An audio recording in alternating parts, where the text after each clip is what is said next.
feel like it's really hard to motivate a teenager. Like the things that they're doing out there in the world are so much more interesting and exciting than anything we have to offer. So it's hard to figure out how to get that motivation. So in Triple P, we talk about this as A behavior and B behavior.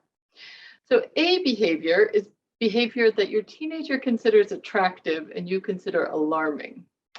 And B behavior is behavior that you consider beneficial and your teenager considers boring.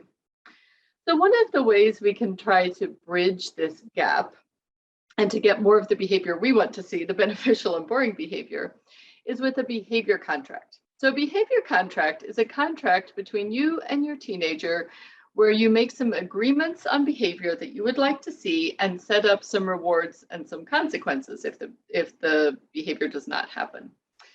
So the first thing to do in setting up a behavior contract is to be really sure about what you want to see and to name that behavior. So this might be speak politely to people.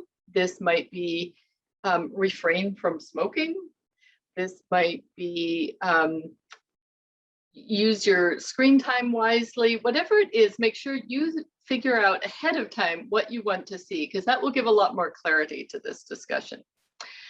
Then when you have this discussion with your child and come up with a behavior contract, name that behavior, kind of what the rules surrounding it are, exactly what you want to see, and then come up with some rewards and some consequences. One thing that's helpful with rewards is to think about small daily rewards building up to larger ones. So if we see this behavior all day or 3 times a day, or however we think of it, what will be that reward? And then if the reward is earned 3 times, 4 times, 5 times, whatever it is in that week, what will be the larger reward? This might be points toward something they want. Some people use money that is not necessary. Sometimes earning more screen time or more privileges or time with friends can be effective. So figure out what it is, and it might change over time. Something might work for a while and then something else will work. Then name consequences. So what will happen if we don't see this behavior? This might be removal of a privilege or something else as related as we can get it to be to the behavior that we're seeing. Write all this down. It can be helpful to monitor this, to even have a chart. You don't want it to look like a child's sticker chart, but some more dignified and sophisticated way of monitoring this can be helpful to a teenager so they can actually see it.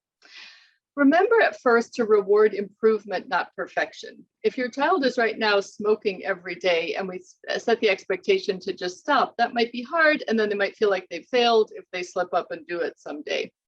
So set rewards and try to reward that progress as they're doing better.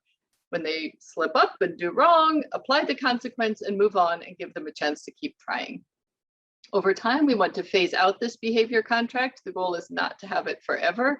As they learn this new behavior or change the behavior we didn't like, things will get better and we can phase it out and continue to give them attention for good stuff and to give consequences for the stuff that we don't want to see, but we don't officially need the chart.